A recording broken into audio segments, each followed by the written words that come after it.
She got docked $80 for a customer complaint. The Mafia boss left $8,000 and a card.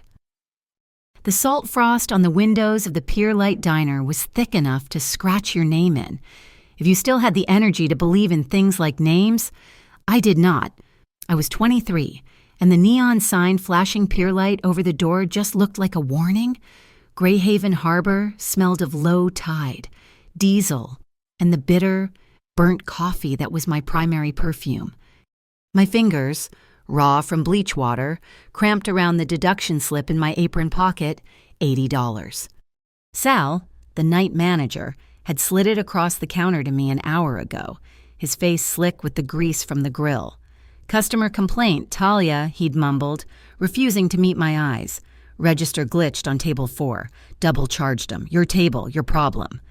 $80 was not a glitch. $80 was the electric bill. It was the copay for my mother's next round of dialysis. It was the breathing room between me and the bottom of the hollow river. And Sal had just stolen it. I was drowning, and he'd just handed me an anchor. Then there was the man in booth 6. His name was probably Chuck, or something else that sounded like spilled beer. He'd been nursing one flat domestic lager for 2 hours, his eyes crawling over me every time I passed. The diner was supposed to be a safe zone, but it was just a brighter lit alley. "Come on, sweetness," he slurred, his voice wet and invasive. "A smile doesn't cost extra." His hand, damp with condensation from the glass, shot out, aiming for my hip.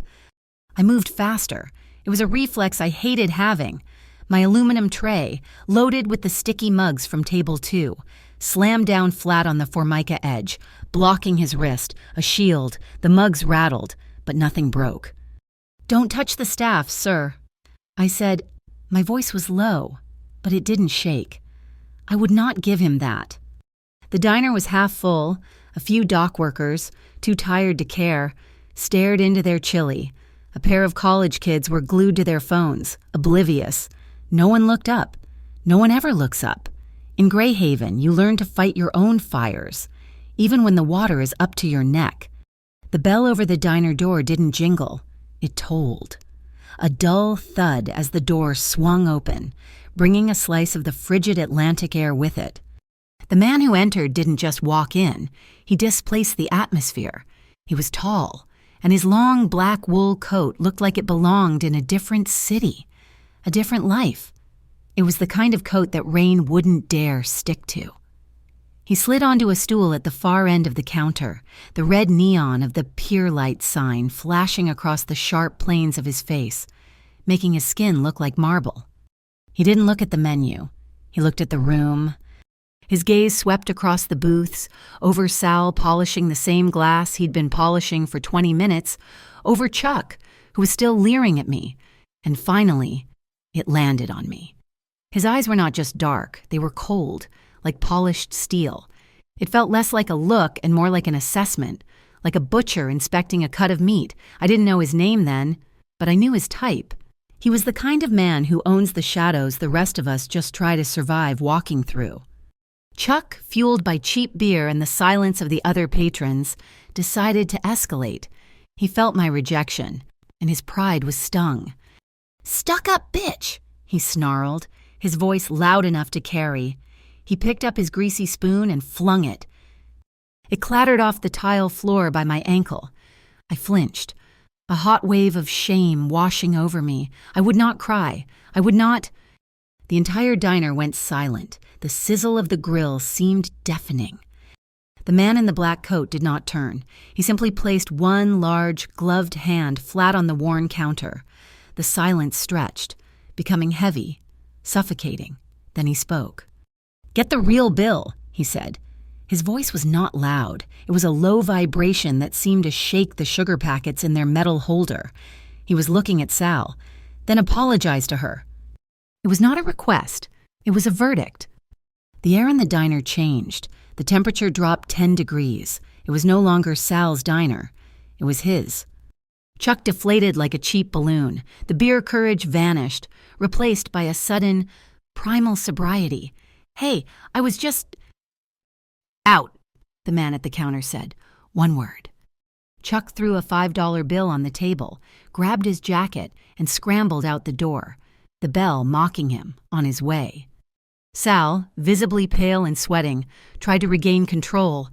He scurried over to the man. "What can I get you? Sir, coffee." "Just the check for his beer," the man said. Sal nodded, his fingers fumbling on the register keys. "Right, that's $4.50. He tried to smile. "Looks like the card machine is hanging again. It does that, temperamental." The man did not sigh. He showed no impatience. He simply reached inside his coat and produced a thick, brushed steel money clip. He did not count the bills. He just pulled. A stack of hundreds landed on the counter. It was not a tip. It was a statement. My heart stopped. I counted instinctively, my eyes wide. 10, 20. There must have been $8,000 on the counter. My knees went weak. I gripped the edge of the counter to stay upright. Alongside the money, he placed a single, heavy card. It was not plastic. It looked like silver, with embossed black letters. "See Platinum Blackshore number. Call once." Sal stared at the pile of cash, his greed warring with a very obvious, very potent fear. "Sir, we can't accept this. Policy. We can't accept cash payments that large." Cassian Morrow. I learned his name later. But in that moment, he was just C. M. Finally turned his head and looked at Sal. It was a look so empty and cold it made me shiver. "It's not for you." His gaze shifted to me. He saw the $80 deduction slip clutched in my hand. He saw the faint, yellowing bruise on my wrist where a different customer had grabbed me 3 days ago. He saw everything. My throat was dry. $8,000. That was not just rent. That was escape. It was medicine for my mother for 6 months. It was a down payment on a life where I was not tired all the time, but it felt heavy. It felt like a hook. My pride, the only thing I owned outright, was screaming at me. Just then, a light flashed outside the window, a quick, sharp pop. I flinched, looking toward the door. A shadow ducked into the alley across the street, a photographer. The man at the counter did not flinch. He watched the man's reflection disappear in the dark glass. His gloved fingers, resting on the counter, tapped a slow, deliberate rhythm. 1, 2, 3, a warning. My survival instinct, honed by years in Greyhaven, took over. Before Sal could make a move, I quickly scooped the mountain of cash off the counter. I shoved it, all $8,000, into the empty, decorative tin box under the register, the one shaped like a pie that had a faded label reading Rainy Day Fund. It was where we put joke tips, like buttons or foreign coins. He watched me hide it, a faint, unreadable expression on his face. He approved. He pulled a sleek black pen from his coat, grabbed a fresh paper napkin, and wrote. He slid it across the counter, stopping it right in front of me. It was not a phone number. It was an address. Warehouse 17. He leaned in just slightly. His voice was barely a whisper. Meant only for me. Cutting through the sizzle of the grill and the hum of the freezer. "When you want that $80 back," so he said, his cold eyes holding mine, "and your life, go there." He did not wait for a reply. He stood, his full height commanding the space. He walked to the door, the black coat settling around him like a shadow, and was gone. The bell chimed softly this time, as if in deference. Outside, a dark sedan, the kind with windows so black you could not see in, pulled away from the curb without its lights on, disappearing toward the black, oily ribbon of the hollow river.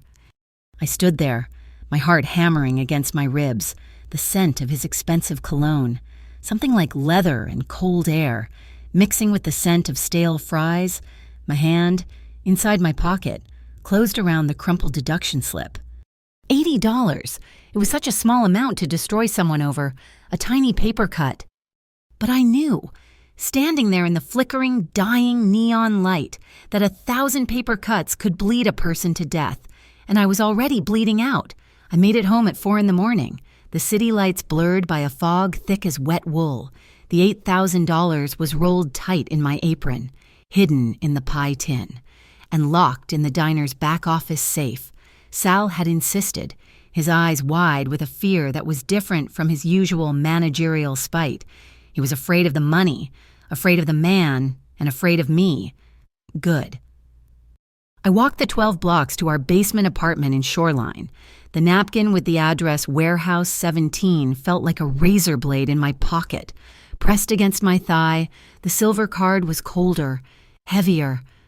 C.M. Blackshore number. Call once. It was a promise or a threat, and in Greyhaven, those were usually the same thing. Our apartment smelled of damp concrete, my mother's medication, and the faint, metallic tang of Micah's grease rags. He was asleep on the pull-out couch, his breathing deep, surrounded by schematic diagrams for engines that had not existed in 20 years. My little brother, Micah. He loved the clean logic of machines, the way gears meshed and pistons fired. He did not understand the dirty, illogical mechanics of human desperation. I passed the stack of bills on the kitchen counter.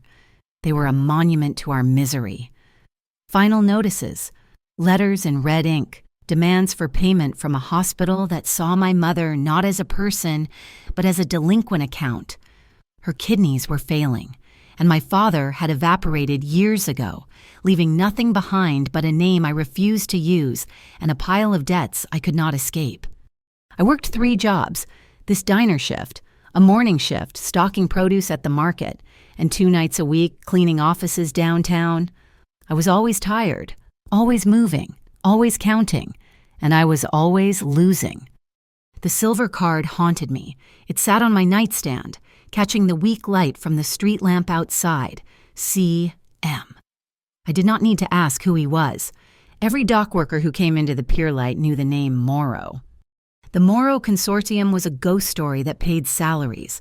They ran the night loading at the harbor, the cold storage, the logistics that fed the city while it slept. The old-timers at the counter spoke of them with a mix of fear and respect.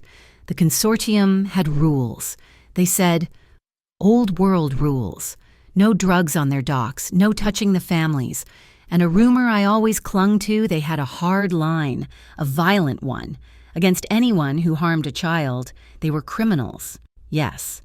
But they had a code, unlike Sal, who docked me $80 for a machine's mistake, unlike the man in booth 6 who thought his $4.50 for a beer bought him the right to my body. I needed the job. I needed the scraps Sal threw me. So the next night, I went back. The diner felt different, tainted. Sal cornered me by the walk-in freezer, his face pale. He was holding a piece of paper, a disciplinary action report. "You gotta sign this, Talia," he said, not looking at me. "It's for corporate, about the disturbance, the customer complaint. The customer who threw a spoon at me. Just sign it. It says you'll maintain a professional demeanor, that's all." I saw the lie in his shifting eyes. It was about the money, about Cassian Morrow. He was building a paper trail to cover himself, to paint me as the problem. If I signed it, I was admitting fault. If I did not, I was fired. And I thought of my mother's prescriptions, of Micah's tuition for the community college mechanic program. I took the pen, my knuckles white. I signed my name. The ink felt like acid. I bit the inside of my cheek until I tasted blood, just to keep from screaming. Later, during the lull, a woman slid into a booth. She was out of place. Her coat was a clean, sharp olive green, and her hair was perfect. She ordered a black coffee and opened a sleek, thin laptop. She looked like she belonged uptown, not at the pier light. She flagged me down. "Excuse me," she said, her voice smooth and practiced. "I'm Rhea Solon. I'm a freelance reporter for the Greyhaven Digital Chronicle." She smiled, but it did not reach her eyes. "I'm doing a piece on the night shift economy. I heard there was some excitement in here the other night, a very generous customer." My blood went cold, the flash of the camera. "A customer spilled a beer," I said, my voice flat. "I cleaned it up." Rhea's smile tightened. "I heard it was more than that. A tall man, dark coat, looked like he owned the place. Does he come in often?" "I serve coffee. Ma'am, I don't take inventory of the customers." I turned to walk away. but her voice stopped me. "You should be careful. Talia, men like that, they don't give gifts. They buy leverage." I kept walking. In the kitchen, the cooks, fresh off the docks, were talking low and fast over the sizzle of the grill. Harbor compliance was all over Warehouse 17 last night. One of them, a guy named Jojo, whispered, tore the place apart, said they had an anonymous tip, smuggled goods. Warehouse 17, the address on the napkin. A chill traced its way down my spine. Was it a trap had Morrow given me? The address, knowing it was about to be raided. The shift ended. The dread was so thick I could barely breathe. As I was walking out, my phone buzzed. It was Micah. His voice was small, scared. "Talia, I'm at the Harbor Security Office. I think I'm in trouble." I ran the entire way, my lungs burning, the silver card in my pocket feeling like a block of ice. I found him in a small, windowless office, sitting on a metal bench. 2 security guards were there, their uniforms a slightly different cut from the usual Port Authority. They looked bored, but their eyes were mean. "He was loitering," and one of them said, leaning back in his chair. "We got a problem with kids trying to strip parts off the forklifts." "I was not," Micah said, his voice shaking with indignation. "I was asking Mr. Henderson about the apprenticeship. He said to come by." "Mr. Henderson's not here. Kid, all we saw was you, snooping." My eyes locked on the patch on the guard's shoulder. It was not the official port logo. It was a circle, black as oil, with a snake coiled inside, its borders stitched in glittering silver thread. The Hollow River crew, the consortium's rivals, the ones who, according to rumor, did deal drugs, the ones who had no rules at all. The guard saw me looking. He smiled, a slow, ugly movement of his mouth. "He's free to go. This time, tell your brother to stay where he belongs." I pulled Micah out of there, his arm rigid in my grasp. He was humiliated, angry. I was terrified. We were almost home when my phone buzzed again. A new number, an anonymous text. It was a photo, me, standing at the counter last night. Sal's face pale in the background. The angle was from outside the window. The flash I had seen. Underneath the photo, one line of text. $8K for one shift, soul sold, yet I felt the eyes on me, on my building, on my life. I got Micah inside. Ignoring his questions, I locked the 3 deadbolts on our apartment door. The hospital had called while I was out, a voicemail. They needed the deposit for Mom's next treatment by the end of the week. Or they were rescheduling. Rescheduling meant she missed it. Missing it meant I could not go there. The eviction notice was taped to our door. I had torn it down before Micah saw it. The $8,000, hidden in the pie tin in Sal's safe, was no longer a moral dilemma. It was not a hook. It was a life raft. It was the only thing floating in the middle of a flood, and the water was rising fast. I sat on my bed, the apartment silent except for the drip of a faulty pipe and my mother's labored breathing from the next room. I was too tired to sleep, too scared to move. Then I saw it. A shadow under the door, a thin white rectangle sliding across the worn linoleum floor. An envelope. My heart hammered. I crept over and picked it up. It was a standard business envelope, no name, no return address. Inside, there was no note, just 2 items. The first was the disciplinary report I had signed for Sal. The second was my $80 deduction slip. A single staple punched through the center of it, pinning it to the paper. And stapled with it, right through the -$80, was a small, embossed card. It was not silver, it was black. And on it was the coiled snake, its border shining silver in the dim hallway light. The snake on the paper felt like a brand. It was not a warning. It was a sentence. They knew where I lived. They knew I was weak. They had harassed my brother, sent a spy to the diner, and now they had marked my door. The silver card from CM was a threat, but the black snake was a guarantee. I had no choice left. The $8,000 was leverage. The $80 was an insult. This was an invasion. I did not sleep. I waited until the first gray light of dawn, when the harbor was changing shifts. I told my mother I was taking an early stalking shift. I kissed Micah, who was still asleep, his breathing the only peaceful sound in my world. I put the stapled $80 slip in my jeans pocket and the silver card in my shoe. The napkin with the address was in my hand. Warehouse 17. It was not in the clean, corporate part of the harbor. It was deep in the old quadrant, where the buildings were rust-stained corrugated steel and the air smelled like brine and diesel. The warehouse was enormous, a metal mountain with no windows. The main loading bay door was rolled up just enough for a person to duck under. This was a test. Walking under that door was an agreement. I ducked. The inside was vast and quiet. It smelled of cold metal, sea salt, and the sharp, clean scent of new plastic sheeting. Pallets of goods, wrapped in black plastic, were stacked 20 feet high, creating long, narrow canyons. It was a city of shadows. I did not hear him. I just felt a change in the air. A man stepped out from behind a stack of shipping containers. He was not Cassian Morrow. He was built like a different kind of predator leaner, quieter. He wore a simple gray Henley and dark pants. His face was calm, his eyes an observant, intelligent gray. He looked like he could be a college professor or a contract killer, and was probably both. "Talia Reed," he said. It was not a question. I nodded, my throat too dry to speak. "Zed Kincaid," he said, introducing himself with a slight nod. "I am Mr. Morrow's associate. I need to check your bag and your pockets, please." His voice was polite. It was the politeness of a surgeon before the first cut. It was absolute, non-negotiable. I did not have a bag, just my thin jacket. I raised my arms slowly. He was quick, professional, his hands barely grazing me. It was not personal, it was inventory. His fingers found the slip of paper in my pocket. He pulled it out, unfolded it.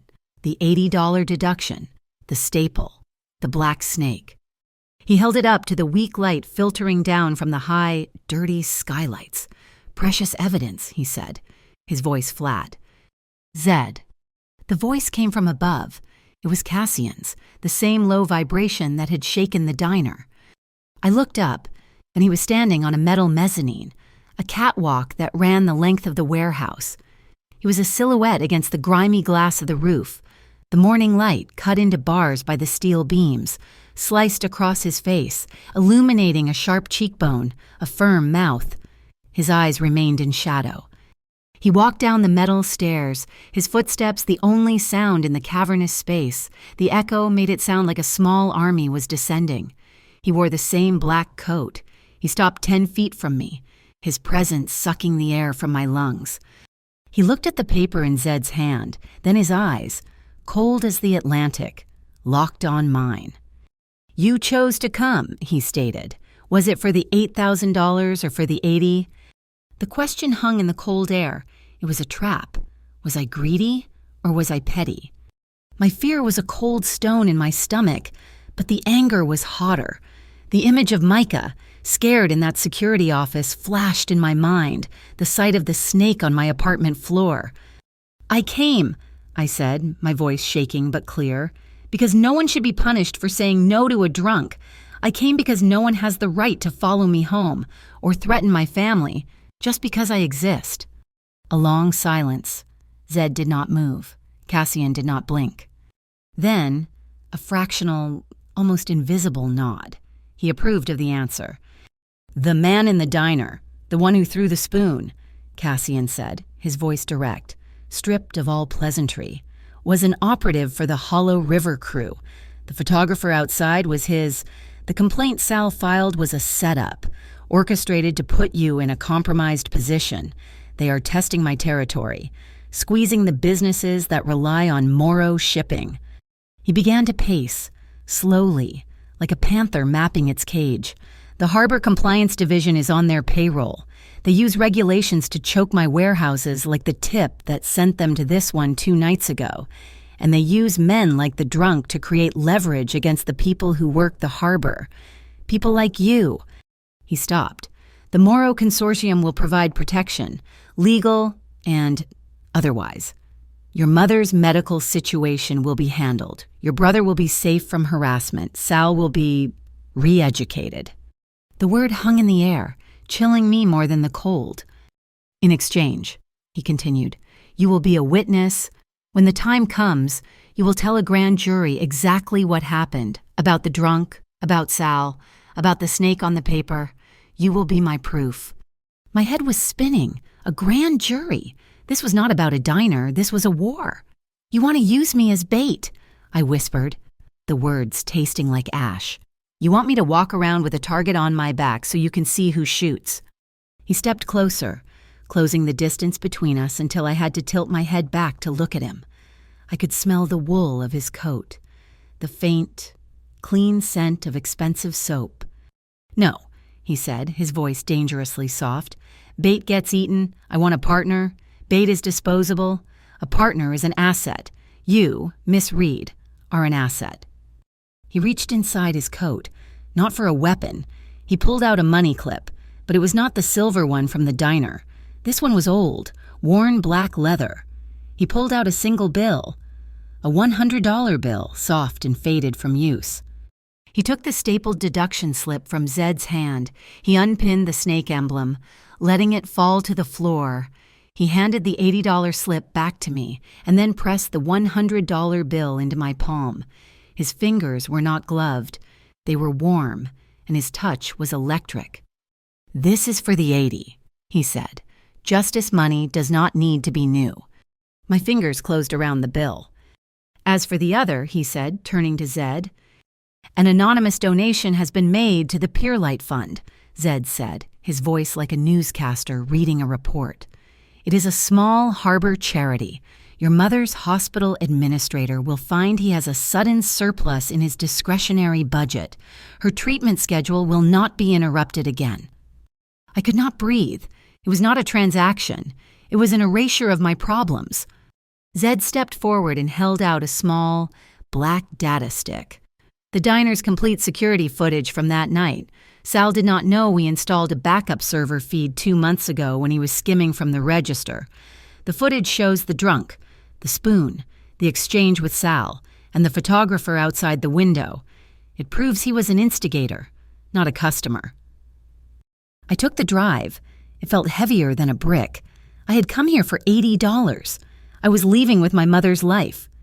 I have to go, I stammered. My shift. Cassian nodded, a curt dismissal. Zed will show you the back exit. I turned, my legs unsteady. I walked through a maze of pallets and out a small, reinforced metal door. I was in a narrow service alley, hemmed in by stacks of containers. The sky was a pale, gray slit above me. My footsteps echoed. Too loud, I clutched the data stick and the $100 bill.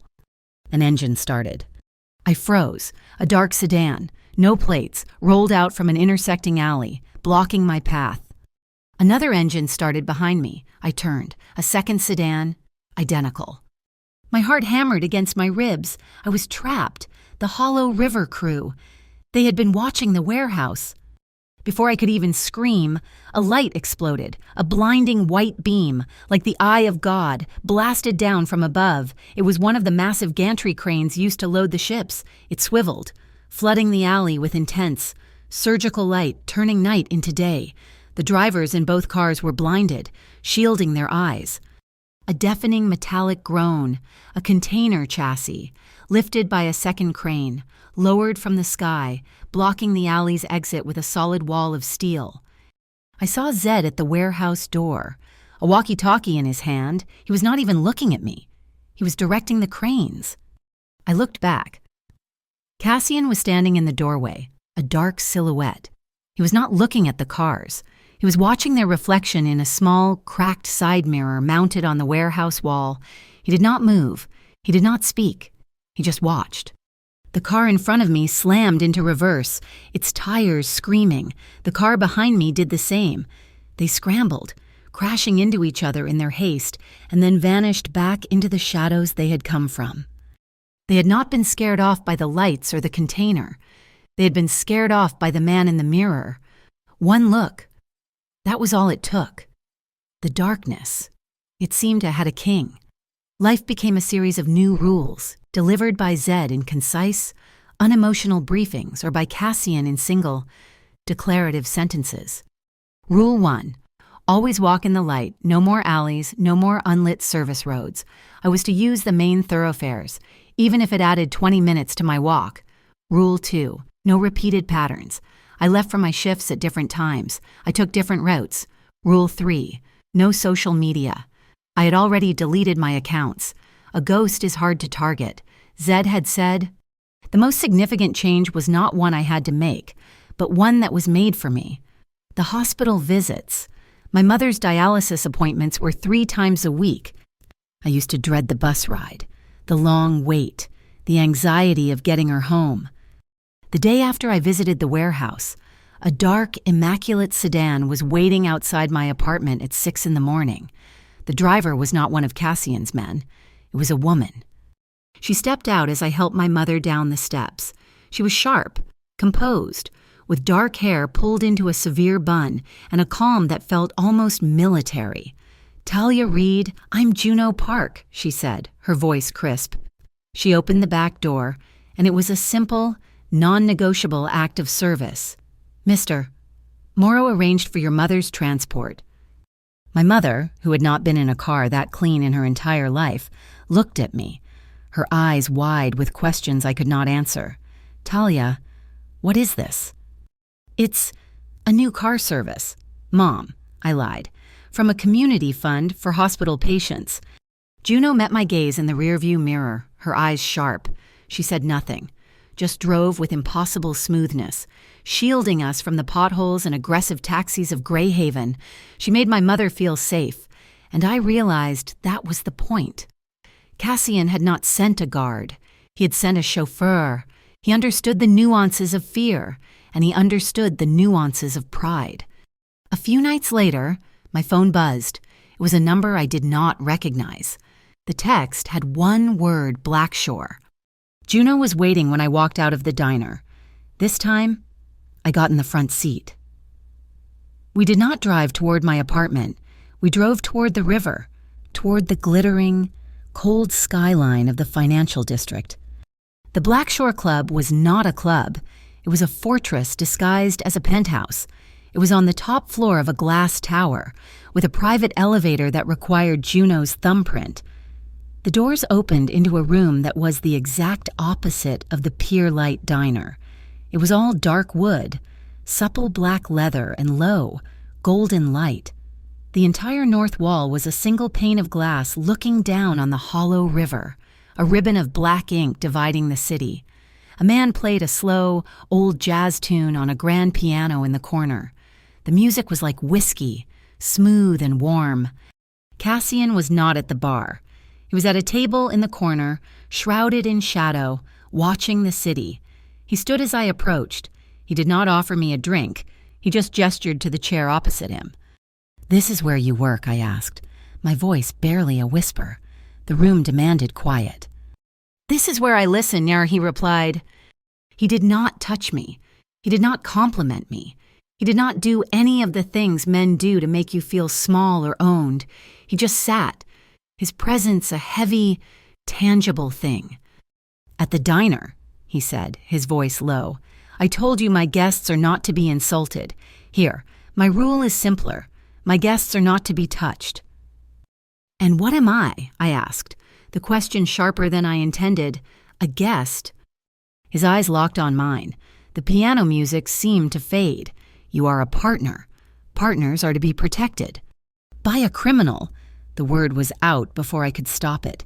It hung in the air between us, ugly and sharp. He did not flinch. He did not deny it. He looked out the window, at the sprawling, broken city below. "I am a consequence. Talia, I am the result of a city where a man like Sal can steal your $80 and the law protects him. I am the consequence of a crew that can threaten your brother and mark your door with no fear of police. I am what happens when the legal system fails. I am the balance." My phone vibrated on the table. The screen lit up, a new text from an unknown number, from Ria Solon. It was a video file.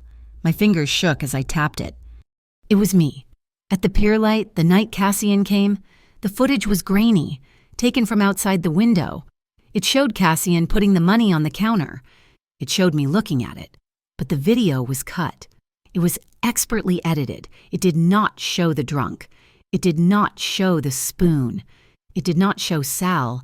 It just showed him, a known criminal, sliding a mountain of cash to me. The desperate waitress. Then it cut to me, later, stuffing the money into the pie tin.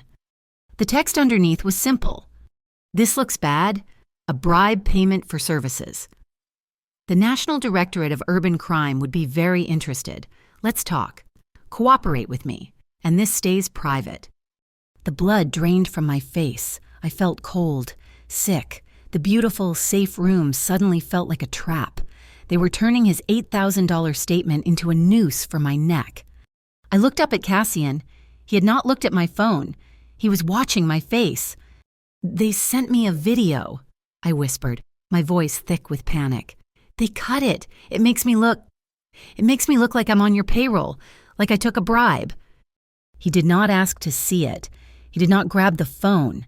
He just extended his hand and placed it on the table, palm up. Next to my hand, it was an offering, a choice. Choose Talia, he said, his voice a low, terrifying calm. You can trust the police, who are paid by the Hollow River crew. You can trust the media, run by Rhea Solon, or you can trust me, and I will disappear this. You can walk away right now, and I will vanish from your life. But if you choose me, if you put your hand in mine, I will personally break the hand of the man who controls that string. I will do it by my laws or by theirs. Your choice. I looked at his hand. It was large, the knuckles scarred, the lines on his palm deep. It was not a gentle hand. It was a hand that had built and broken things. It was the hand of a consequence. I thought of my mother. I thought of Micah. I thought of the snake on my door. Slowly, my heart hammering so hard I thought it would break my ribs. I lifted my hand and placed it in his. His fingers closed around mine. It was not a soft grip. It was steel, a promise, a contract signed in the flesh. Good, he said. At that moment, a commotion broke out near the elevator. 2 young men, drunk on expensive liquor and entitlement, were harassing a waitress. One of them grabbed her arm. Come on, honey, just one drink. Cassian did not raise his voice. He did not even look at them. He just picked up his heavy water glass and tapped it twice, sharply, with his ring. Clink, clink. The sound cut through the piano music. Instantly, 2 large men in dark suits materialized. They did not rush. They walked. They flanked the 2 young men. Gentlemen, you need to leave. We are not leaving, one of them puffed up. One of the security men just smiled. That was not a request. They were escorted out, quickly and silently, without a single punch thrown. The power in that room was absolute. It was quiet. It was total. And I looked at Cassian, his hand still holding mine, and a strange, terrifying feeling washed over me. I felt safe. The next morning, the hospital called. My mother's dialysis appointment had been administratively rescheduled. The next available slot was in 2 weeks. 2 weeks? She could not wait 2 weeks. It was a death sentence. I did not panic. I did not cry. I called the only number I had, Juno's. She answered on the first ring. I know, she said. He's aware. I found out later what that meant. Cassian Morrow made one phone call, not to the hospital administrator, but to the chairman of the Bayside Medical Center's board. He spoke for less than 1 minute. He mentioned a new community grant for their underfunded pediatric wing, a very, very large grant. An hour later, the hospital called me back, the administrator's voice dripping with apologies. A terrible clerical error. Miss Reed, your mother's appointment is, of course, today, at her usual time. In fact, we have a private room available for her comfort. I saw him that night. He was waiting in the car with Juno when I finished my shift. I got in, and the silence was heavy. Thank you, I said. It felt small. Gratitude is a debt, Ma, he said, looking out the window. I prefer loyalty. You have it, I said. Juno pulled into the parking garage beneath my building, a courtesy Cassian insisted on. We parked, and he and I walked to the elevator.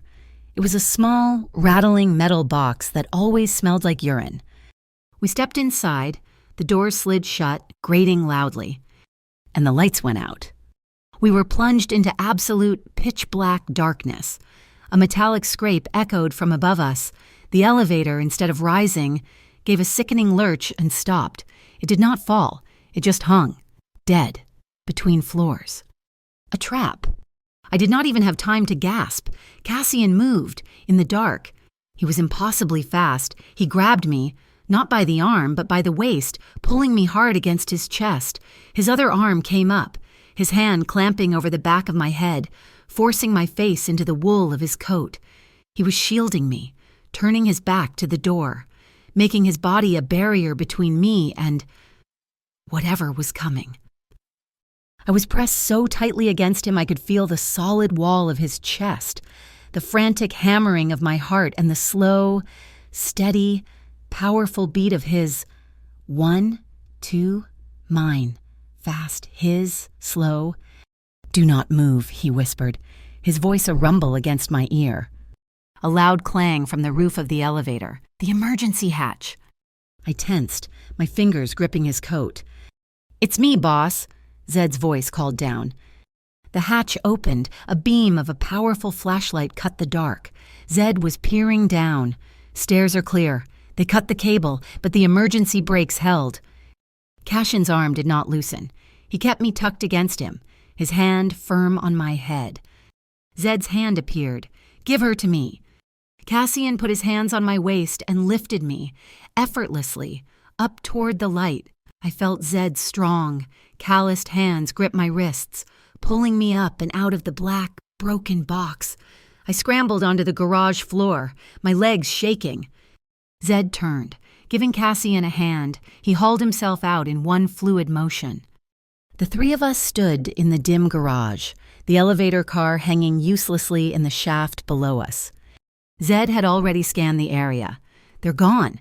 Just a two-man team. Amateurs, sent to spook you. They succeeded. I breathed, my voice trembling. Cassian was not looking at Zed, and he was looking at me.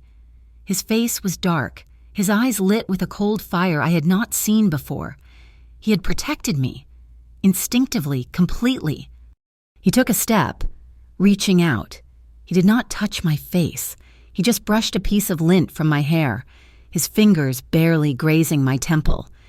It was not a touch, it was a spark, a current of pure, biological electricity that shot from my scalp to my toes, making my breath catch.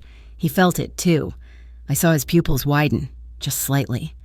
It was the first time he had touched me, and it was more intimate than any kiss. The elevator trap broke something inside me. The fear was no longer a dull ache. It was a screaming nerve. Zed had driven me home, his quiet presence a comfort, but as soon as the deadbolts were thrown, I knew I could not rely on Cassian Morrow's shadow war to save me. That video from Rhea was a legal knife at my throat. I needed a legal shield. The next morning, I took the data stick from Cassian and the doctored video file from Rhea and went to the one lawyer in Greyhaven who was not on anyone's payroll, Delia North. Her office was in a crumbling pre-war building, up 5 flights of stairs because the elevator was permanently broken. The sign on her door just said, North, inquire within. She was famous for 2 things: winning impossible cases and telling everyone, clients included, exactly what she thought of them. She was, as the dock workers said, mean as a winter storm. I walked in.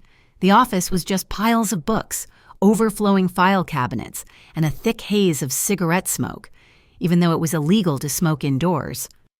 Delia North sat behind a desk so cluttered only her head was visible.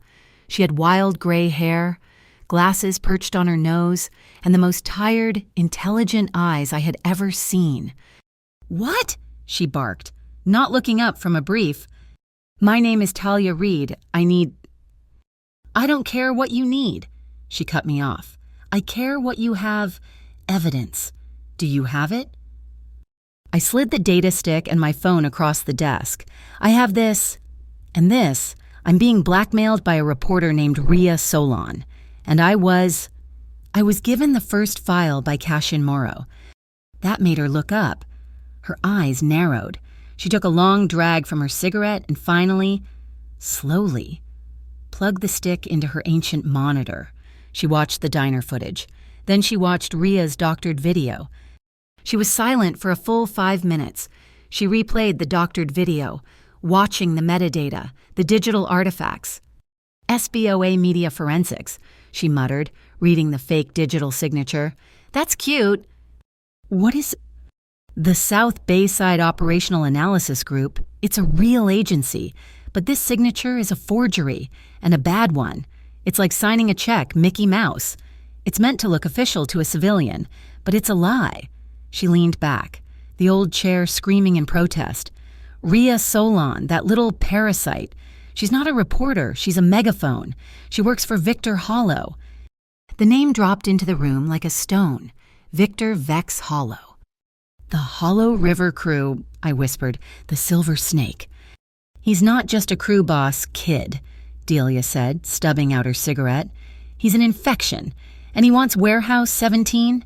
He wants Morrow's refrigerated shipping lines, the cold chain. You control that. You control the import of half the high-value goods coming into this city. Pharmaceuticals, electronics, everything. She started pacing, her small office suddenly feeling like a cage. So Vex puts the squeeze on. He gets Harbor Compliance a bunch of corrupt inspectors to shut down Morrow's warehouses with phony violations. Then he leans on the businesses that depend on Morrow, the diners, the bars, like the Pier Light. She tapped a file on her desk. Your old boss, Sal, he got a visit. Suddenly, his trash collection fees tripled. But good news, a new company, Hollow River Waste Management, offered him a great rate. All he had to do was play ball, harass the waitress, file a complaint, help them set you up. It all clicked. The $80 deduction, the drunk. It was all a play. Delia stopped and pointed her cigarette at me.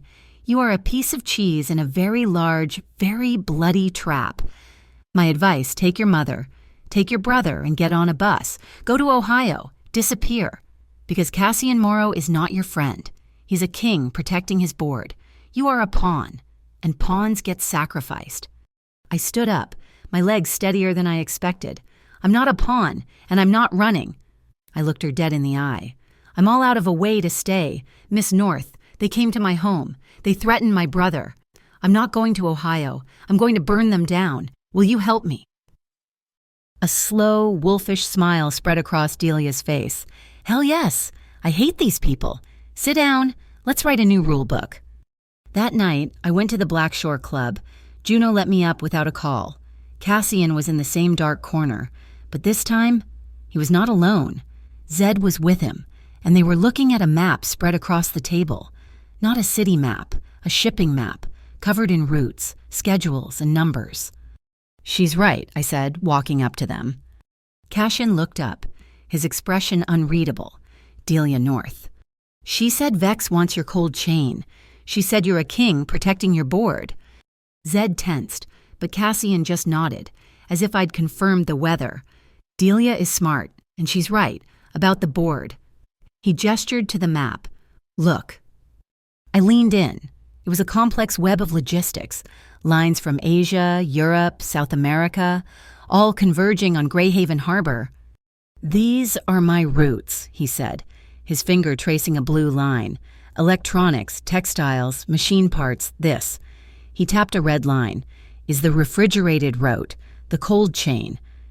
She said it's how you control the city. It's how I keep it stable, he corrected, his voice sharp. My routes are clean, no narcotics, no trafficking, ever. My father built this on a code, and I maintain it. It is a business, a disciplined, orderly business. He looked at me, his eyes intense. Victor Hollow is not a businessman. He's a parasite.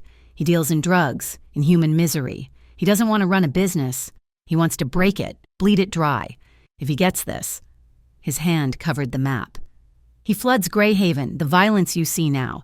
That's just a test. If he wins, this harbor becomes a war zone, and people like your brother, your mother, they become collateral damage. I am not a good man, Talia, but I am a necessary one. The raw honesty of it hit me harder than any lie. He was not trying to be my savior. He was showing me the stakes. The confrontation with Rhea happened 2 days later. She cornered me as I was leaving Delia's office. The pretense was gone. The olive coat was gone, replaced by a sharp black leather jacket. Her smile was gone, replaced by a sneer. "You're a fool," she hissed, blocking my path on the landing. "Running to that old hag, she can't protect you." "She's already filed an affidavit about the forged video," I said, my voice shaking less than I thought it would. Rhea laughed, a cold, sharp sound. "You think that matters? A piece of paper I'm offering you a real way out. I have a new affidavit for you to sign." "I'm not signing anything." She stepped closer, her perfume choking. "You will. You'll go to the NDUC, and you'll testify. You'll tell them Cassian Morrow has been harassing you, that he offered you $8,000, that he offered to pay your mother's medical bills in exchange for sexual favors." The world tilted. "What? No. No." "Yes." Her eyes were dead. "You'll do it. Or the original video, the one that makes you look like his paid whore, goes to every news outlet in this city. Your mother's hospital will see it. The mechanics program Micah applied to. They'll see it. You'll be toxic, unhireable, untouchable." She leaned in, her voice dropping to a whisper. "You're just a waitress, Talia. A piece of trash from the docks. You think anyone will believe you over me. You're nothing." I did not have a witty comeback. I just had the truth. "No." Her face twisted. "Wrong answer." She pulled out her phone and made a call. "She's on Market Street, leaving North's office. Take her." She shoved past me and disappeared down the stairs. My heart was in my throat. I ran down the 5 flights, bursting onto the street. It was dusk. The street was crowded. I shoved my way through, heading for the harbor, for the only place I knew was safe. A black van screeched to a halt beside me. 2 men jumped out. I bolted, ducking into a narrow service alley that led to the container yards. It was a mistake. I knew the rules, no alleys. The yard was a maze of steel boxes, stacked high. I could hear their footsteps behind me. "Juno!" I screamed, knowing she was nowhere near. "This way," Zed's voice. He was there. He appeared from between 2 containers, grabbed my arm, and pulled me. "Juno's taking the east flank. Keep moving." I ran, my lungs on fire. I could hear shouting, the thud of bodies. Zed and Juno were a whirlwind of violence, intercepting the men from the van. But there were more. I skidded around a corner and ran straight into a solid wall of a man. Not Cassian. This one was big, scarred, and wearing the silver snake on his jacket. He smiled, his teeth yellow. I scrambled back, but I was cornered. I grabbed a loose piece of rebar, holding it like a club. My hands were shaking so hard I could barely grip it. He laughed and lunged. A shadow moved from my left. Cassian. He did not have a gun. He moved like water, flowing around the man's punch, his hand striking the man's wrist, a sharp crack of bone. The man roared. Cassian did not stop. He used the man's own momentum, spinning him, slamming his head into the corrugated steel of the container. The man dropped like a sack of cement. It took less than 3 seconds. More footsteps. "This way," Cassian commanded. He grabbed my hand, pulling me into a gap between 2 massive, refrigerated containers. The space was barely a foot wide. He shoved me in first, then pressed in behind me, shielding me with his body. We were chest to chest, wall to wall. The cold, humming steel of the containers was on my back. His solid, warm body was pressed against my front. I could feel his heart, beating that same steady, slow rhythm. 1, 2. His hand was by my head, braced against the steel. His other arm was wrapped around my waist, holding me flush against him. I was completely enveloped. I smelled the wool of his coat, the cold night air, and him. Just him. "We heard them," 2 more of Vex's men ran past our hiding spot. "Where'd they go?" one yelled. I held my breath. I was terrified, but my terror was muted, blanketed by his presence. His breath was warm on my temple. We stood there, frozen, breathing each other's air, our heartbeats the only sound in the narrow darkness. "They're gone," he finally whispered, his voice a low rumble that vibrated through my whole body. He did not move. Neither did I. The world outside the metal canyon said, Juno, Vex, the violence had all disappeared. There was only the hum of the freezer units and the rhythm of his breathing. He pulled back, just an inch. His eyes, even in the deep shadow, were impossibly clear, locked on mine. He was not looking at me like a king, or a criminal, or a boss. He was looking at me like a man. "They won't touch you again," he said. And then, as Zed's voice called clear, he released his grip, took my hand, and led me out of the darkness. The storm broke as we cleared the container yard, not a drizzle, but a deluge. The kind of Greyhaven rain that felt personal, trying to wash the city off the map. Juno had faded back into the shadows, leaving me with Cassian. He did not say a word, just steered me toward his car, the same dark, anonymous sedan that looked like it was carved from a block of night. He did not drive me home. We drove away from the harbor, away from the neon-slick streets, toward the old industrial spine of the river. The windshield wipers fought a losing battle, their rhythmic thwack-thump the only sound, a metronome for the hammering in my chest. The tension from the alley was still clinging to us, a static charge in the small, dark space. My skin was hyper-aware of where he was, his shoulder a few inches from mine, his large hand resting lightly on the gear shift. He finally pulled off the main road, onto a gravel track I never knew existed. It ended at a massive, skeletal building, an abandoned shipyard. The sign, hanging by one rusted bolt, read Morro Maritime. He cut the engine. The silence was immediate, filled only by the roar of the rain pounding on the car roof. "Why are we here?" I asked. "To understand the rules," he said. He got out. I followed him, pulling my thin jacket tighter. The air was thick with the smell of the river, of wet, rotting wood, and something metallic and heavy, like old machine grease. He pushed open a massive, groaning door, and we stepped into a cathedral of shadows. It was vast, the ceiling lost in the darkness above. Rain drummed on the high tin roof, a deafening, isolating sound. Faint light from the storm-soaked sky filtered through the high, broken windows, illuminating the ghosts of giant machines, the hulls of half-finished boats. "This was my father's," he said, his voice different in here, quieter. It did not echo. The cavernous space just swallowed it. Before it was the consortium, before the Blackshore Club, there was this.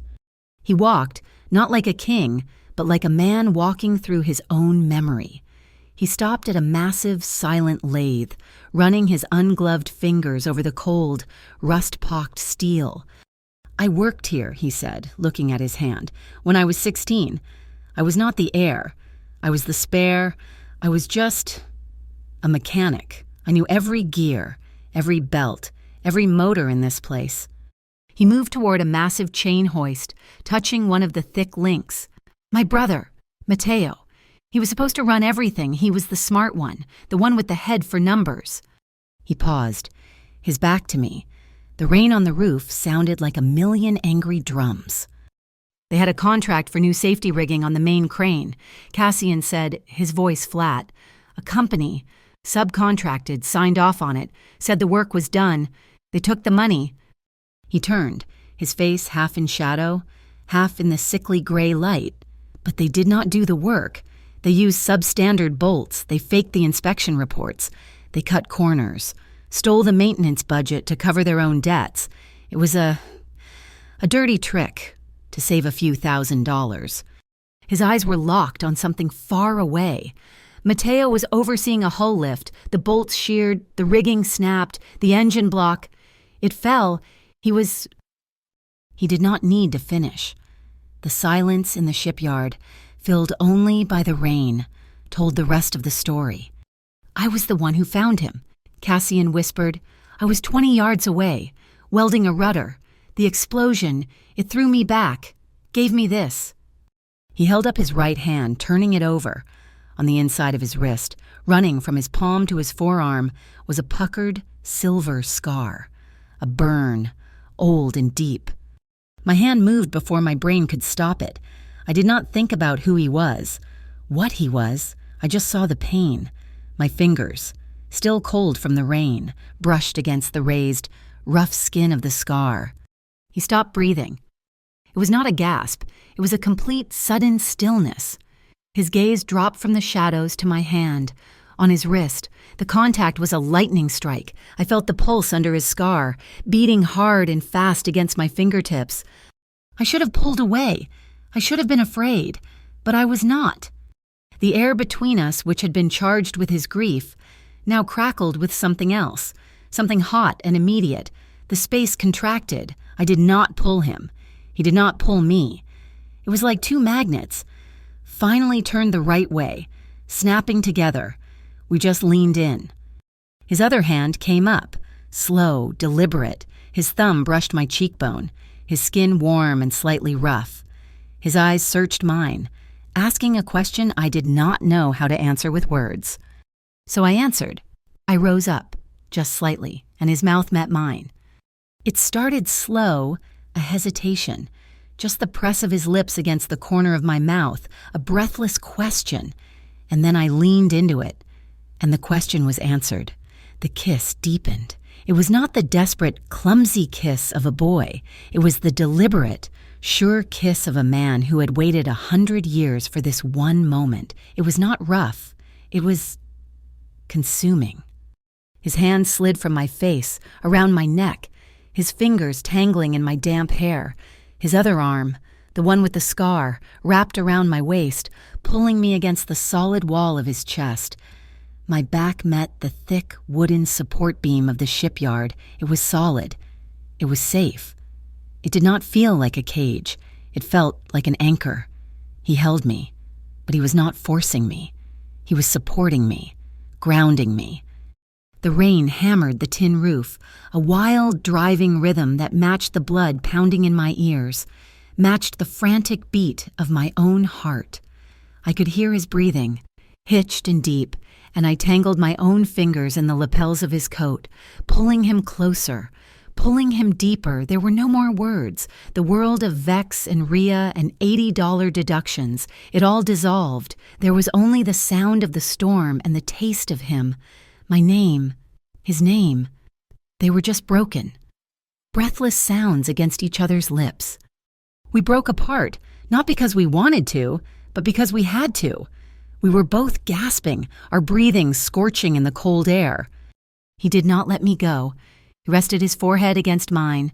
His eyes were closed. I watched a single drop of rainwater trace a path from his hairline down his temple. And then he smiled. It was not the cold smirk of the man at the Blackshore Club. It was not the empty gaze of the man at the diner. It was a real, unguarded, devastating smile. It was soft. It was rare. It was only for me. My hand, of its own accord, slid up from his waist to his chest, flattening over his heart, under my palm. I felt it, the steady, powerful, reliable beat, the same one I had felt in the elevator, strong, resolute. "Since that day," he said, his voice rough, his forehead still against mine, "I made a vow. The weak will not be ground underfoot, not for money, not for convenience, not by dirty tricks, not on my harbor." "That's why you helped me," I whispered. "I helped you," he corrected, his dark eyes opening. "Because you fought back. You used the tray as a shield. You did not break." We stood there, wrapped in each other's arms, for a long time. The rain began to soften, the roar settling into a steady drumbeat. It was a truce. "We need rules too, Cassian," I said, my voice stronger. He nodded, his expression serious again. "No boundaries will be crossed unless you invite them." "And no lies are lies," I said, meeting his gaze. "You don't hide the truth from me. You don't—" You don't cover my eyes to what you are, or what I'm walking into." "No lies, sir," he agreed, "and you are not bait, ever. You are a partner. I protect my partners." "Good." A vibration, not from him, my pocket. I pulled out my phone, breaking the embrace, but he kept his hand on my waist. A text from Juno. "Movement at Pierlight. Vexes men. Not subtle." The world rushed back in. The truce was over. I looked up at Cassian. The softness was gone. The smile was gone. But the fire that had been there, the one I had felt in the alley and in the kiss, it was still burning in his eyes, and now I realized it was burning in mine, too. We were not just on the same side, we were in the same fight. "Let's go," he said.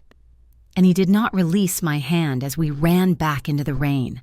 The kiss in the shipyard changed the chemical composition of the air. The war was no longer just Cassian's, it was ours.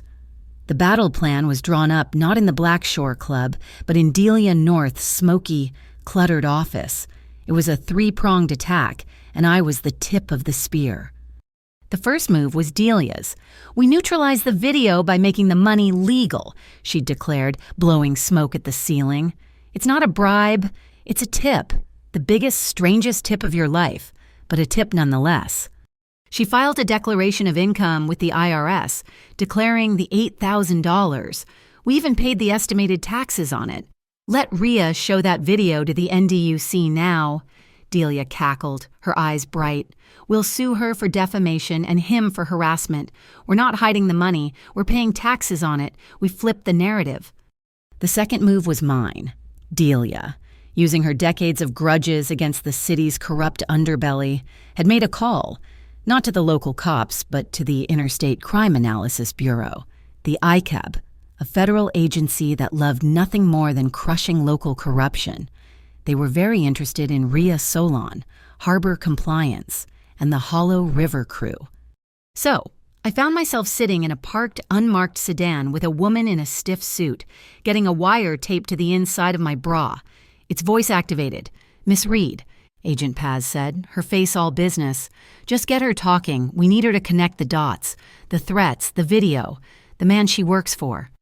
I was to meet Rhea at the Brackish, a bar favored by the port's white-collar criminals. I was supposed to be scared, broken, ready to take her deal. "What about my mother?" I'd asked Cassian. The night before, Rhea threatened her. "Juno is your mother's shadow," he'd said, his voice flat. "She's the safest woman in Greyhaven. Go, end this." I walked into the Brackish. The place smelled like stale beer and expensive, bad decisions. Rhea was at a back booth, nursing a martini. She looked surprised, then smug. "I knew you'd see it my way," she said, sliding a new affidavit across the table, the one that named Cassian a sexual predator. I sat down, my heart hammering against the microphone. "I can't sign this. Not yet. The video. What if he denies it?" Rhea laughed. "He can deny whatever he wants. It's your word against his. And you're nothing." "But what about my family?" I pushed, my voice trembling just enough. You said you were watching my mother." She leaned in, her voice a triumphant hiss. "Of course we are. We've got a device on her car. We know every time she goes to that dialysis clinic. Every time she stops for groceries, you sign. She stays safe. You don't. Well, cars have accidents every day." I felt the blood drain from my face, but a cold, clear rage settled in my stomach. I saw Agent Paz, in my mind's eye, nodding. We had it. I need a minute to think," I whispered, sliding out of the booth. "You have 5, Rhea snapped, and I walked toward the restroom. On the way, I brushed past a woman in a maintenance uniform. Juno. She didn't look at me. She headed straight for the building's main circuit breaker panel. I was in the restroom stall when the lights went out. The entire bar was plunged into absolute blackness. There was a moment of shocked silence, then a roar of angry, drunken voices. The blackout lasted exactly 7 minutes. In that time, Zed, working from a van parked in the alley, his computer patched into the building's mainframe, located Ria's laptop. It was on the bar's private, unsecured server. He had seen her log in, and in the chaos of the blackout, as the bar's digital security rebooted, he slipped in and copied her entire backend, every email, every draft, every contact, her entire digital life. When the lights flickered back on, I was back at the booth. Ria was furious, stuffing her laptop into her bag. "I'm done waiting, Talia." "I'll sign," I said. The third move, the masterstroke, was Cassian's. While I was at the bar, Cassian was making himself visible. He had driven his unmistakable car directly to the main gate of Warehouse 17. He got out. He walked the perimeter. He spoke to his men. He was a king inspecting his fortress, and he made sure everyone was watching. He was the point of convergence. Delia had made an anonymous tip to the Port Anti-Smuggling Operations Directorate, PASOD. She told them that a massive, untaxed shipment was being moved by the Moro Consortium tonight.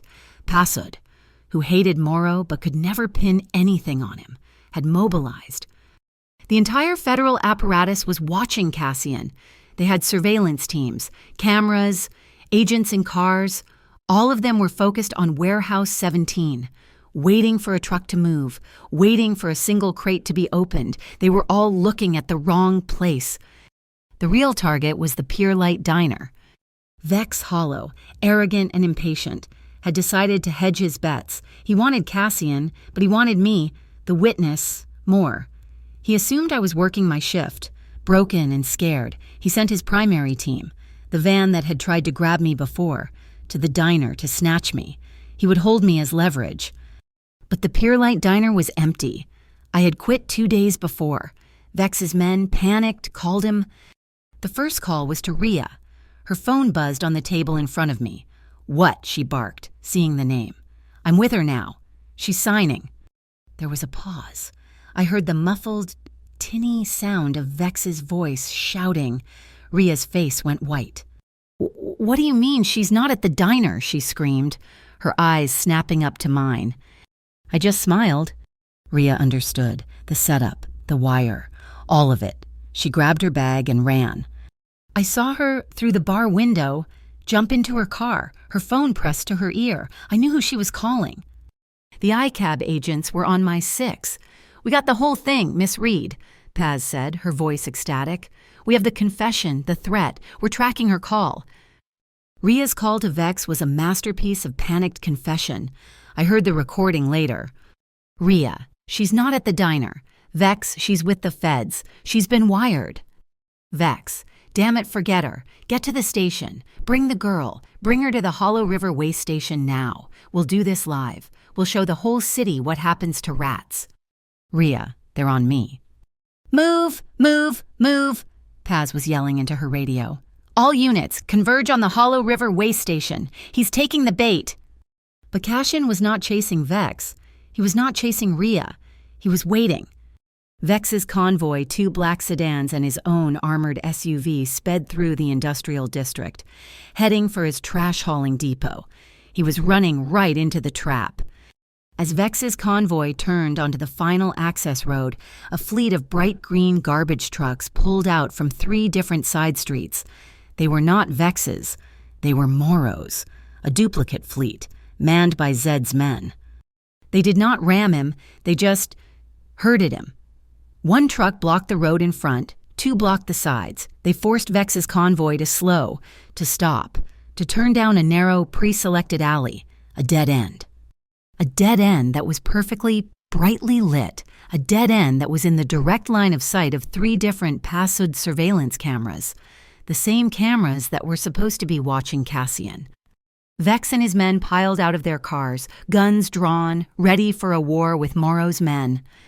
They were met by 20 federal agents from PASOD, their guns drawn, their vests clearly marked, all of them wondering why the man they were supposed to be watching at Warehouse 17 had just shown up in an alley, surrounded by garbage trucks, holding illegal firearms.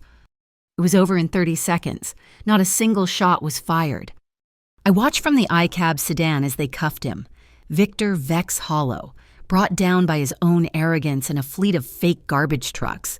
He was still wearing his expensive leather gloves when they put the zip ties on him.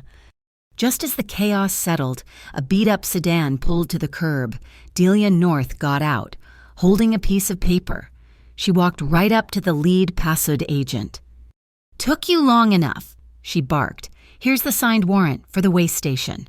You'll find his servers, his payoff lists for harbor compliance, and about $10 million worth of heroin. Have fun." The Grey Haven Interdistrict Court building was old, built from the same gray stone as the rest of the city, and it smelled like floor polish and old paper. It was designed to make you feel small. For the first time in my life, I did not. I sat in the witness box, my hands folded in my lap. I was not wearing my old diner uniform or my thin jacket. Delia had insisted I wear a simple, dark blue dress she'd bought for me. "Look like them," she'd ordered. "Speak like you." The courtroom was packed. Rhea Solon, her face pale and pinched, sat at the defendant's table. Her expensive lawyers looking annoyed. Vex's trial was separate, a federal case. But this one, the state versus Rhea Solon and the harbor compliance officials, was mine.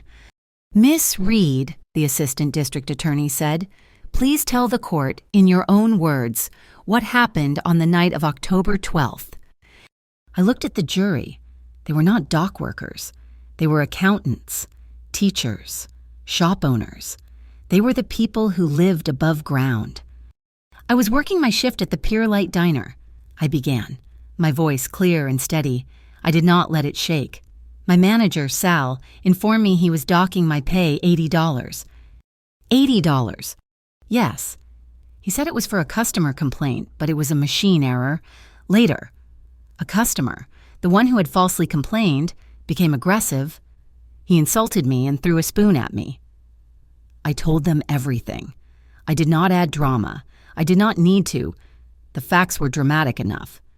And then, the prosecutor said, "Mr. Cassian Morrow entered the diner." The name dropped like a judge's gavel. The air in the room stilled. He told the man to apologize. He asked Sal for the real bill. And then he left a tip. How much of a tip, Miss Reed? $8,000 in cash. A ripple of murmurs went through the courtroom. "And what did you think?" The prosecutor leaned in. "When this man, this known figure, left you $8,000. I thought it was a statement. I thought it was loud. I was scared of it. But I was more scared of the $80 deduction. The $80 was rent. The $8,000 was a problem I did not understand yet.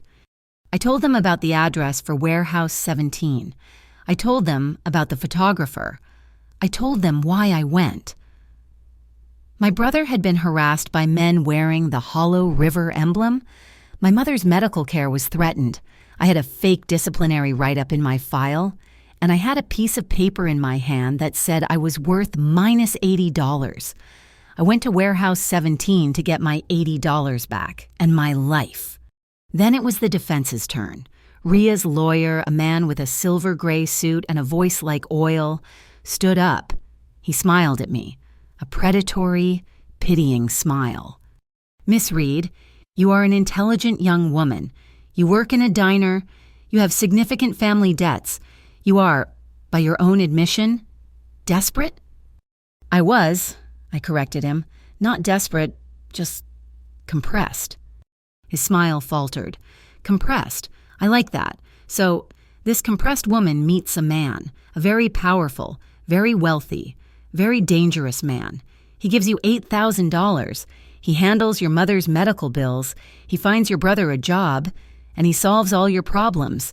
Did he, at any point, seduce you?" The room was silent. He was painting the picture Rhea had wanted, that I was a whore, that this was a transaction, that I was a liar. I did not look at him. I looked at the jury. I thought of Cashin's hand on my head in the elevator, a shield. I thought of his forehead pressed against mine in the shipyard, sharing his grief. I thought of the rules we had made. "No, sir, he did not seduce me," I said, my voice cutting through the silence. I was offered a choice. On one side, I had a manager who stole from me, a customer who assaulted me, and a reporter who blackmailed me. On the other side, I had a man who looked me in the eye and offered me a deal. I chose safety, and I chose respect. Two things that, until that night, no one else in this city had ever offered me. The lawyer had no follow-up. He sat down. The verdict came back in under an hour. Ria Solon was found guilty of multiple counts of evidence tampering and conspiracy. The map of bribes and kickbacks from Vex to the Harbor Compliance Division, found on her server, was unsealed. It was a bloodbath. The next day, Passad held a press conference, formally detailing the Hollow River Protection Racket. They explained how Vex had used his waste management company to extort every small business on the harbor. Suddenly, I was not just a witness, I was a hero. The day after, I walked down to the market to buy groceries. The owner of the bakery, a man who had never once looked me in the eye, came out and pressed a bag of fresh rolls into my hand. On the house, "Kid," he mumbled, his face red. The butcher gave me a pound of ground beef. My new tip jar was not a pie tin. It was the quiet, grateful nods of an entire neighborhood. The real changes were at home. The Peerlight Fund, now flush with a massive, anonymous donation, had assigned a permanent case manager to my mother. Her dialysis appointments were locked in. Her transportation secured, for the first time in years. She slept through the night. And Micah, he came home one afternoon, his eyes shining, his hands covered in clean, high-grade engine grease. "I got it, Talia," he breathed. "The apprenticeship at the Blackshore Automotive Workshop. They're rebuilding vintage engines. They said my schematics were impressive." It was not the consortium. It was the legitimate, public-facing, tax-paying side of Cassian's world. It was a real job, a real future. I walked out of the courthouse, free. Delia gave me a fierce, one-armed hug. "You did good, kid. Now go home and stay out of my office." Cassian was not there. I knew he would not be. His name had been mentioned, but he was not on trial. He remained a shadow, a consequence. Zed was there, standing at the far end of the long marble hallway, near the exit. It was just a shape in a dark suit, a tree guarding the edge of the forest. He watched me walk out. He did not approach. He just stood post. Juno was waiting at the curb, the sedan idling. I got in. The door shut with a quiet, solid thunk. She drove, taking the long way home, over the Greyhaven Bridge. The sun was setting, and the lights of the city were just beginning to flicker on, their reflections a shaky, golden net on the black water of the Hollow River. I watched the lights. I had won. My family was safe. The bad guys were in jail, but my heart was not at peace. It was still hammering. "I'm afraid," I said, the words surprising me. Juno did not look over, her eyes on the road. "Of what it's over." "That it's not. I'm afraid of him, of that world. I'm afraid I'll be swallowed by it, that I'll become one of the shadows, and I won't know how to be in the light anymore." Juno was quiet for a long moment. The only sound, the hum of the tires on the bridge's metal grating. "The light has rules," she said, her voice soft but firm. "The law, the courts, you saw them today. They're slow, and they're complicated. The dark has rules, too. They're just older, faster. What matters? Talia, is not whether you're in the light or the dark. What matters is who is holding the lamp. Cassian, he holds the lamp." I had no answer for that. She dropped me at my apartment. I went inside. The apartment was warm. Micah was at the table, sketching a differential gear. My mother was humming in the kitchen, making soup. It was normal. It was a life I had fought for. I went to my room. My phone was on the nightstand. It vibrated. A new text, an unknown number. There was no text, just an image. It was a photograph of a receipt, a Peerlight Diner guest check. At the bottom, in familiar red ink, was a deduction. -$80. It was a fresh receipt, from tonight, from a diner I no longer worked at. Underneath the receipt in the same photo was a small, embossed card, the black card, with the silver, coiled snake. A thick, red X had been drawn across the snake, canceling it out. It was not a threat from Vex. His crew was gone. This was something else. It was a message, a psychological sting. It was a reminder that the war was not over. It was just a new chapter. Someone else was angry that I had won. The new $80 receipt was a ghost, a reminder that Vex was a symptom, not the disease. The corruption ran deep, and my testimony had only cut off one head of the Hydra. Someone else was angry. Someone else was watching. I did not show the text to Micah or my mother. I showed it to Cassian. He met me not at the Blackshore Club, but back at the shipyard. The rain had passed, and the air was sharp and cold. We did not stay inside. He led me up a series of narrow, metal gantries to the roof of the old building. The view was staggering. We were high above the water. The entire Greyhaven harbor spread out below us, a glittering, complex machine. The lights of the city painted the hollow river in shades of gold and red. The wind was strong up here, whipping my hair, and it smelled of the clean, cold sea. He took the phone, looked at the image. His face, lit by the screen's glow, hardened. "They're not Hollow River," he said, his voice a low growl. "They're rats who have lost their king. This is sloppy. It's meant to scare you, to make you look over your shoulder." It worked, I admitted, my arms wrapped around myself. He pocketed his own phone, turning to face the wind. "They can't get to you. Juno is still with your mother. Zed is watching Micah at the shop. You are never alone." "That's what I'm afraid of. Cassian," the words came out, raw and honest. "I can't breathe. I'm living in a fortress, and I'm grateful for it. But it's not a life, and my mom is safe, Micah is safe, but I'm not. I'm just a person being protected." He was silent for a long time, watching the endless traffic on the bridge. "What do you want?" "Talia." "I want to work," I said. "I got a job at the new coffee shop over on Bayside, a real one. I want to walk there. I want to make lattes and wipe down a counter and come home tired, but not hunted. I want to be normal." "You are not normal, not anymore." "I know." I stepped closer, forcing him to look at me. "So we set new boundaries. I go to work. I live my life. Your men. They pull back. Not gone, but not on my doorstep. Not in my shadow. You have to let me walk." He stared at me, his eyes dark, the conflict visible. He was a man who controlled everything, and I was asking him to let go. "And when the next message comes," he challenged, "when the next car follows you, then I call." I took a breath. "I call once." He understood. The silver card. Call once. It was the original contract. It was the only one that mattered. "Agreed," he said, his voice rough.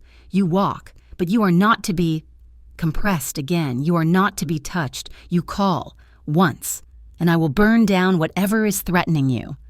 He reached into the pocket of his wool coat. He pulled out something small. It was not a phone or money.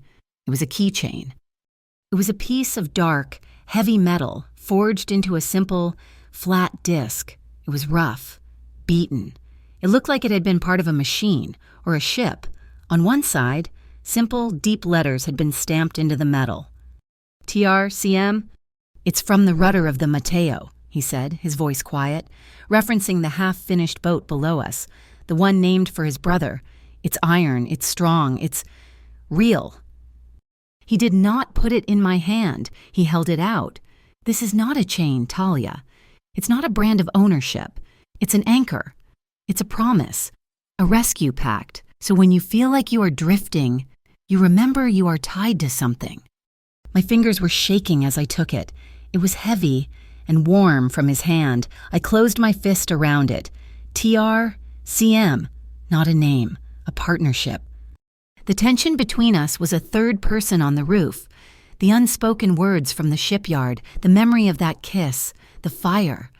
It was all there, held back by the new threat, by the rules we were making. I stepped into his space. He did not move. I wrapped my arms around his waist, pressing my face into the cold wool of his coat. I just wanted to feel something solid. For a second, he was rigid, a man not used to being held. Then, his arms came around me, pulling me in, one hand splayed across my back, the other cradling my head, just as he had done in the elevator. He held me. He held me like he was shielding me from the wind, from the city, from the ghosts.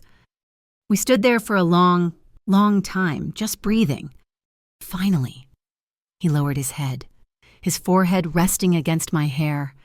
His voice was a vibration, a whisper I felt more than heard. "I am not a saint, Talia," he murmured, his voice thick. "I am not a good man. You know what I am." I tilted my head back, my hand moving from his back to his chest, feeling that steady heart. "I know." "But I know," he continued, his eyes finding mine in the dark, "how to bow. I know how to kneel before something that is right, something that is true. And this, you—" I stopped his words. I rose on my toes and pressed my lips to his. It was not the desperate, consuming kiss from the shipyard. It was light. It was soft. It was a promise. "I'm still here. I'm not running. I will be back." His hand tightened in my hair, and his lips softened against mine, returning the promise. I pulled back, and our fingers found each other, lacing together, warm, solid. The next Saturday was bright, cold, and clear, for the first time in what felt like a lifetime. My apartment felt light. My new job was real. The $80 threat felt distant. I was in the kitchen, and I heard Micah shout from the small alley behind our building, "Yes, yes, it's running." I ran out. Micah was sitting on a rusted, beautifully restored old motorcycle, a vintage single-cylinder from the 70s. He had been rebuilding it from scrap for a year. He was grinning, his face streaked with grease, his eyes shining. "You did it," I yelled, laughing. The timing was off, but I reground the valves and I— "Speak English, grease monkey," I teased. A car pulled up at the end of the alley. Cassian. He got out, not in his coat, but in a dark Henley that showed the true breadth of his shoulders. He looked normal, almost. He walked over, his eyes on the engine. "You're getting spark knock," he said to Micah. Micah's head snapped up, his grin fading, replaced by awe. "Mr. Morrow." "You're running rich," Cassian said, pointing. "Your air-fuel mix is off. Check the carburetor jet. It's probably clogged." Micah looked at him, then at the engine, his mind working. Of course, the emulsion tube. That's why it's bogging at— The two of them started talking a language I did not understand, a language of engines and torque and mechanics. And for a second, Cassian was not the king of the harbor. He was the man from the shipyard, the mechanic. After a few minutes, he clapped Micah on the shoulder. "Good work. Clean." He tossed Micah a small, paper-wrapped package. "From the shop. You can't work on an engine like that with bare hands." Micah opened it, a pair of new, supple black leather work gloves. They were professional grade, expensive. "Sir, I can't," Micah stammered. "It's a gift from the Blackshore Automotive Guild," Cassian said, his voice firm, leaving no room for argument. "Not from me, from the shop. Wear them." "Thank you," Micah breathed, his eyes wide. We watched him ride, a little unsteadily, to the end of the alley and back, the engine purring, and I laughed, a real, deep, uncomplicated laugh. Cassian looked at me, and that rare, soft smile touched his lips. It was a moment of peace, a moment where a future seemed possible, one where I did not have to worry about $80 deductions, where my only concern was my brother's bad driving. That night, I stood by my window, the new keychain heavy in my hand. I heard the long, low horn of a cargo ship leaving the harbor. It was not a warning. It sounded like a blessing. A black sedan was parked across the street, not Cassian's, Zed's. He was sitting in the driver's seat, a statue. He was not watching my building. He was watching the horizon. In his hand, I saw the dim glow of a small, handheld device. It looked like a thermal scanner. He was sweeping the rooftops, the alleys. His phone buzzed. He put it to his ear. I could not hear the words, but I saw his body tense. His head snapped toward the harbor, specifically toward the cold storage quadrant. My own phone vibrated. Cassian. I picked it up. His voice was not the mechanic's. It was not the man on the roof. It was the man from the diner. Cold. Absolute. Talia. I'm here. I am 3 minutes away. Zed is at your door. I need you to go to the basement. Now. Do not ask questions. Do not grab anything. Go to the basement if I tell you to get inside.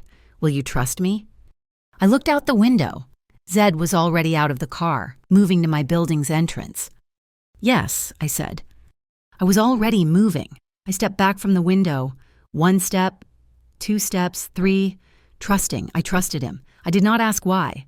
I grabbed my mother's arm. Mom, Micah, basement, now. Move. They saw the look on my face and did not argue. Zed was in the hallway, his face a grim mask. He nodded at me, a silent, go, and then turned, securing the front door, his hand resting on the weapon beneath his jacket. My phone, still in my hand, was connected to Cassian. His voice was in my ear, low and urgent. Zed has the house. Juno is at the power grid. They are not coming for you. They are hitting the pier light. My blood went cold. The diner, it's closed. It's empty. No, he said, his voice tight with a cold fury I had never heard. They planted explosives, a full rig. They're not trying to kill anyone. They're trying to kill me. My reputation. They're going to frame the Moro Consortium for blowing up a civilian landmark.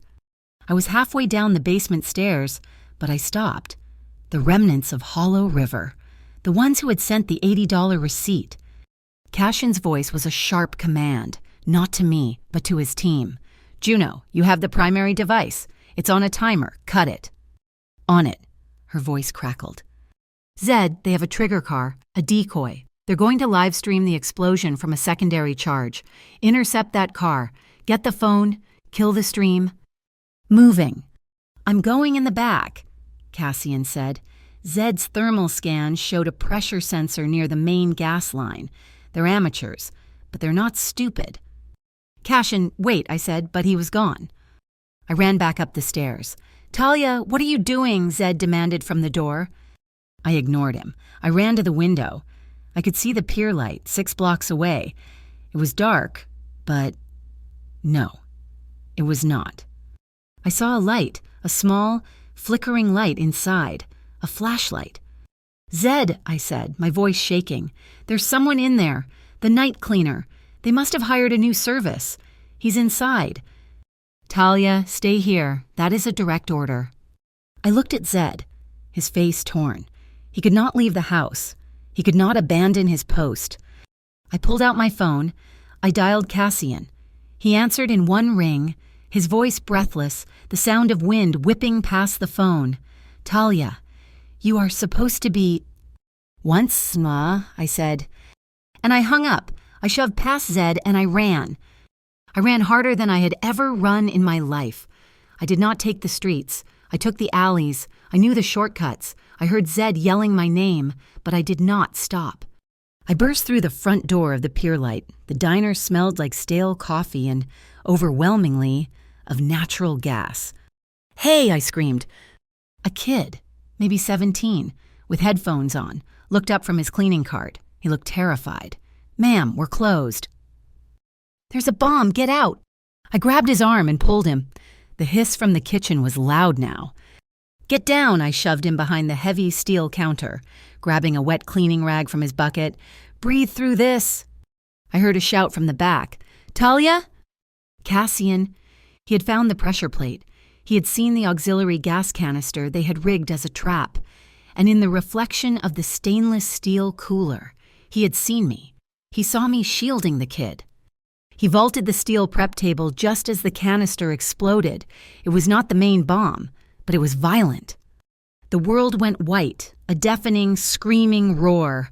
Glass, metal, and fire filled the kitchen. I did not feel the impact. I just felt the solid, unyielding weight of Cassian as he threw his body over mine, shielding me and the cleaner from the blast. He took the entire shock. My ears were ringing. The room was thick with smoke and the smell of cordite. "Are you—" I coughed, pushing at him.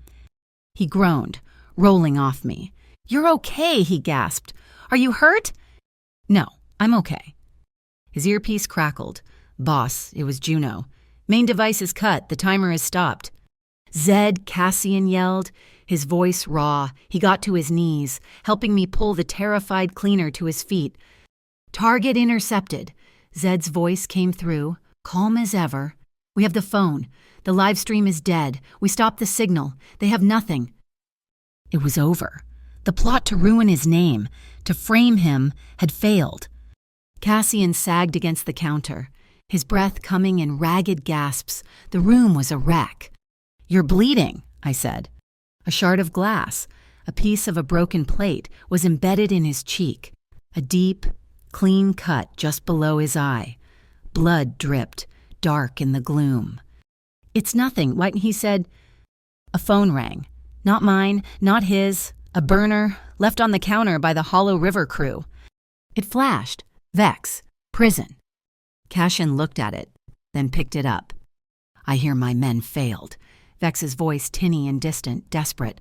"Let the girl go. Morrow, I know you have her. Let her go. I'll stop. I'll back off. Just let her go." I was standing right beside him.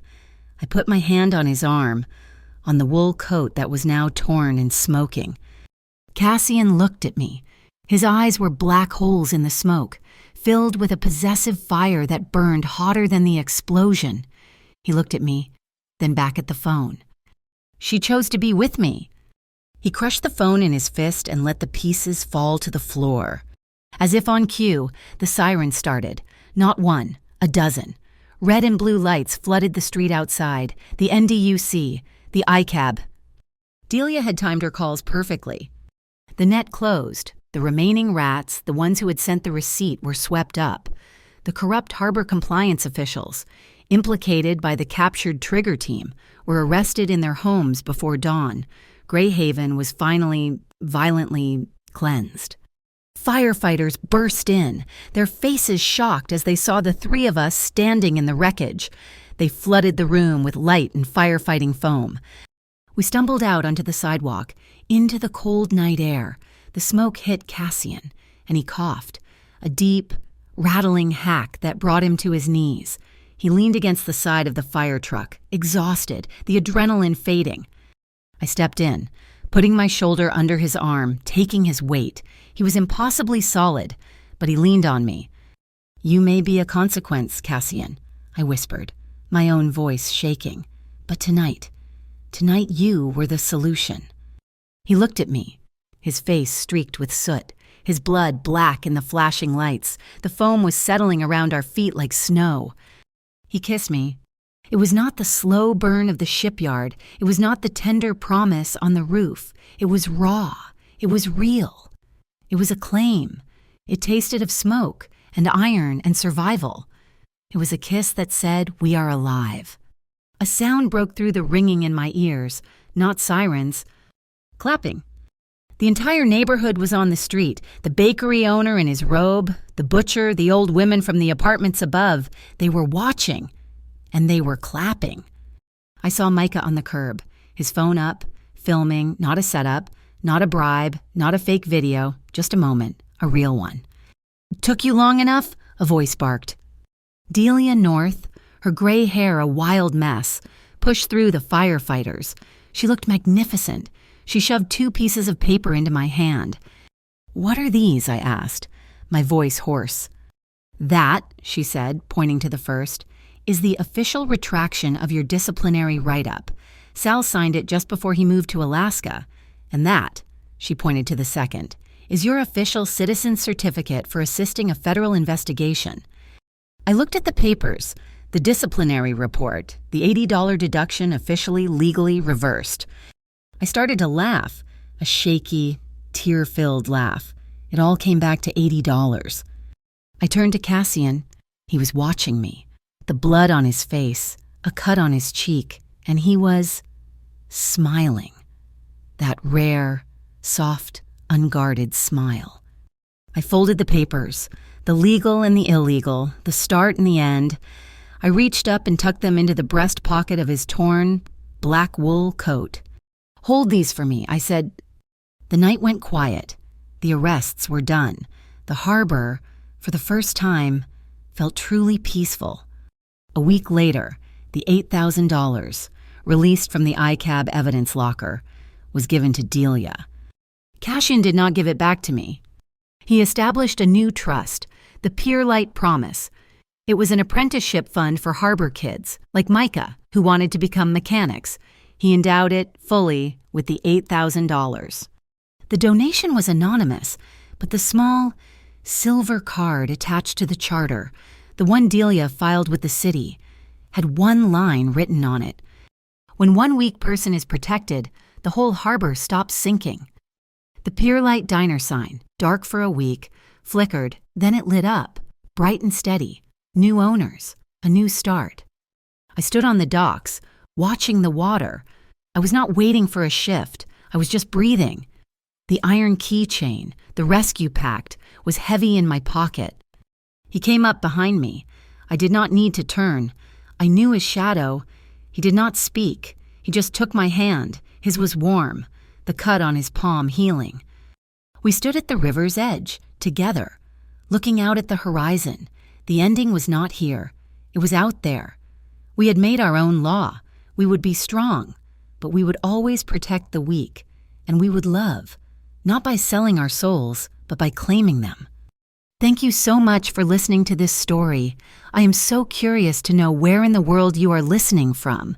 Please let me know in the comments so we can connect and share our thoughts. If you enjoyed this, please subscribe to my channel, Mafia Boss Stories, and like this video. It would also mean the world to me if you hit that hype button, so this story can be heard by even more people.